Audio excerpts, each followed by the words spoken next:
दो त्रै चार पांच बस 500 ई नौकरी लवा मंगदा बैंक दी नौकरी देंदा 500 वधे।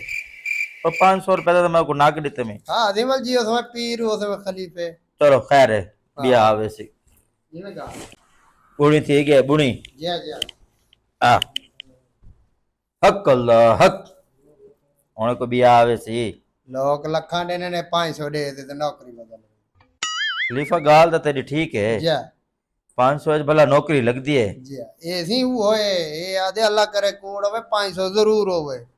चलो हाँ। बुणी दा टाइम है जय तुम्हारी बूढ़ी थी की है कोई बिया मोटा कोई मरे ना मरे तुम्हारे 5 खरे हाँ चंगा घोट हाँ दाल खवे तो वो इतनी ताकत होती थी बकरे आप कहाँ देवे हक अल्लाह हक